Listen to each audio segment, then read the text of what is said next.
علی گڑھ مسلم student union کے صدر سلمان امتیاز صاحب، وائس پریزیڈنٹ حمزہ سفیان صاحب، سیکرٹری حذیفہ عامر صاحب، اور اسٹیج پر بیٹھے ہمارے دیش کی سیاست کا مستقبل، آپ سب کو میری طرف سے اور ریاست جموں کشمیر کی طرف سے السلام علیکم ورحمۃ اللہ وبرکاتہ، آداب۔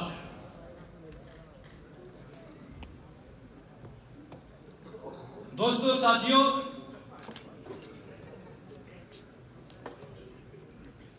ہر اسٹوڈنٹ کا، ہر طالب علم کا ایک سپنا ہوتا ہے کہ وہ علی گڑھ مسلم یونیورسٹی جیسی یونیورسٹی میں پڑھے۔ میں اپنے آپ کو خوش قسمت سمجھتا ہوں کہ مجھے آج اس طریقے سے آپ سب لوگوں کے بیچ بولنے کا موقع ملا۔ دوستو اور ساتھیوں، میں آپ سب لوگوں کو بتاتا چلوں کہ جب بھی دیش میں، چاہے ریاست جموں کشمیر کی بات کروں، چاہے دیش کی باقی ریاستوں کی بات کروں، جھارکھنڈ کی بات کروں، اتر پردیش کی بات کروں یا ہریانہ کی بات کروں، جب کسی بے کس، بے سہارا آدمی پہ کوئی ظلم ہوا ہے تو وہ سب لوگ علی گڑھ مسلم یونیورسٹی کی طرف ایک نگاہ سے دیکھتے ہیں۔ انہوں نے کبھی دلی میں بیٹھے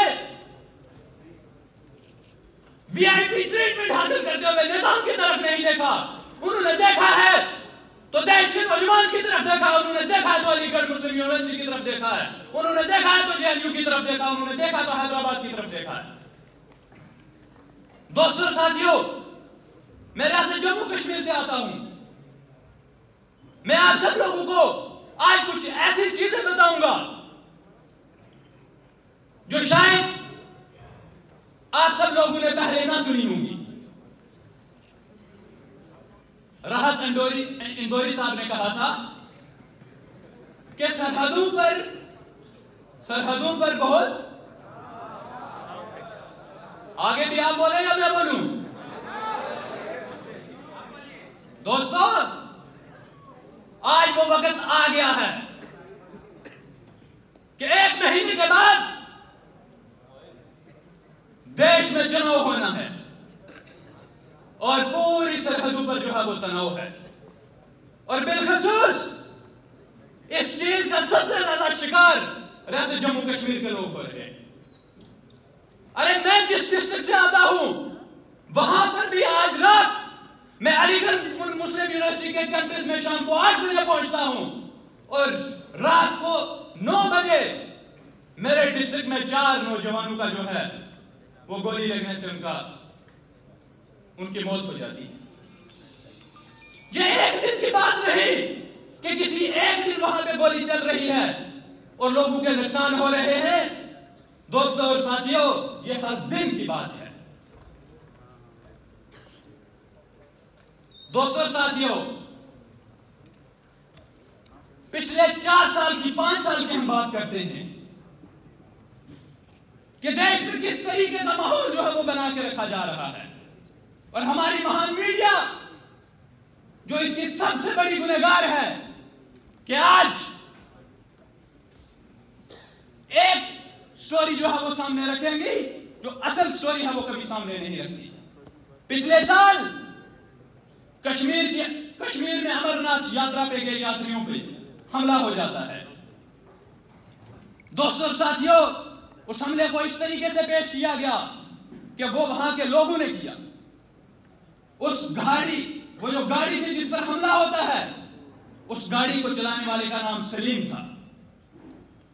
دوستو اور ساتھیوں، وہ چاہتا تو اپنی جان بچا کر وہاں سے بھاگ جاتا، لیکن سلیم وہاں سے بھاگا نہیں۔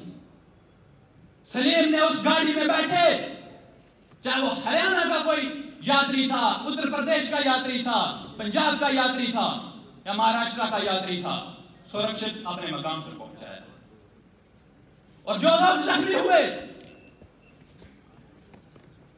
ان سب کو خون دینے کے لیے پورا کشمیر اگڑ پڑا. شاید یہ بات اب تک نہیں پہنچائی جائے گی. ارے بھول جاؤ پرانی باتوں کو. ہم 47 کی بات نہیں کرتے, 65 کی, 71 کی بات نہیں کریں گے. میں صرف 3 دن پہلی بات بتاتا ہوں آپ کو کہ کشمیر کے ڈسٹرکٹ بڈگام میں ایک جیٹ جو ہے وہ کریش ہو جاتا ہے. دوستو اور ساتھیوں, جہاں پر وہ جیٹ کریش ہوتا ہے اسی کے ارد گرد ایک نوجوان جس کا نام کفایت ہوتا ہے, کفایت احمد, وہ کھڑا ہوتا ہے. اور جب وہ اس جہاز کو کریش ہوتے دیکھتا ہے تو وہ اپنے ساتھیوں کی طرف آواز لگاتا ہے کہ آؤ اس کو بچائیں. دوستو اور ساتھیوں, کفایت ان پائلٹ کو بچانے کے لیے کفایت اپنی جان دے دیتا ہے. یہ بات میڈیا آپ کو کبھی نہیں دکھائے گا. دوستو اور ساتھیوں, میں کس مدعے پہ بات کروں, چاہے وہ اخلاق کا مدعا ہو, چاہے وہ ٹرین میں حافظ قرآن جنید کا مدعا ہو.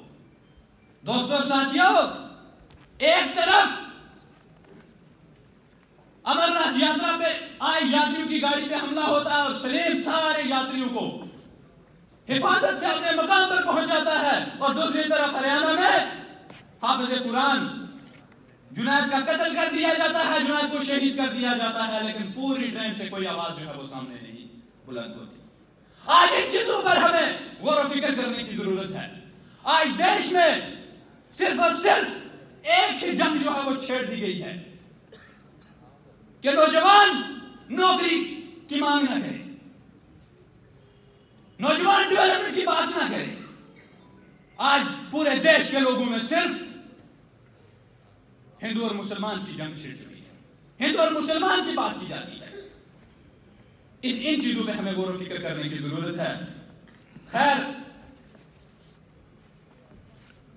وقت کی قلت, میں زیادہ بول نہیں پاؤں گا, ورنہ ریاست جموں کشمیر سے آیا تھا, بہت چیزیں دل میں ہیں کہ انسان وہ یہاں پر آ کے بولے, بہت باتیں آپ لوگوں سے کرے, لیکن ان سب چیزوں کا جو منہ توڑ جواب دینے کی ضرورت ہے وہ ہم سب لوگوں کو ایکتا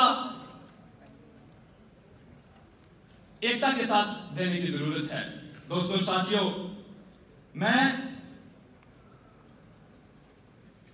پچھلے 5 سال میں دیش کی حکومت نے جو کچھ کام کیے وہ بھی میں آپ کو سنا دوں گا.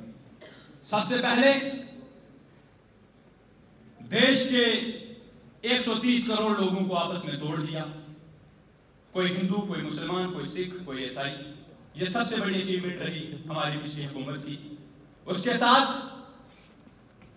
ہمارے دیش کے وزیر اعظم کی اتنی بڑی اچیومنٹ رہی کہ ان کے پاس کوئی فارن پالیسی نہیں آئی, لیکن انہوں نے فارن ٹور اتنے لگا دیے کہ ریکارڈ توڑ دیا. دوستو اور ساتھیوں, انہوں نے اپنے ڈریس اتنے بدلے کہ آج تک اگر شاید جتنا پیسہ انہوں نے اپنے ڈریسز پہ خرچا, شاید انہوں نے اس دیش کی غیور عوام کی طرف وہ پیسہ لگایا ہوتا تو آج حالات کچھ اور ہوتے.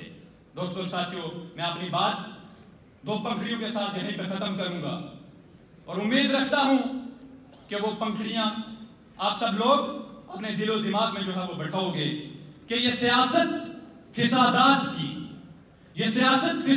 کی کب تک رچی جائے گی. ہمیں بے بس کیا جائے گا, انہیں تلوار دی جائے گی. میرے قوم کے منصفوں, یہ میں آپ لوگوں سے مخاطب ہوں, میرے قوم کے منصفوں, کچھ تو کہو, ہمارے اصلاح کی زمین ہمارے نام کب دی جائے گی. بہت بہت شکریہ.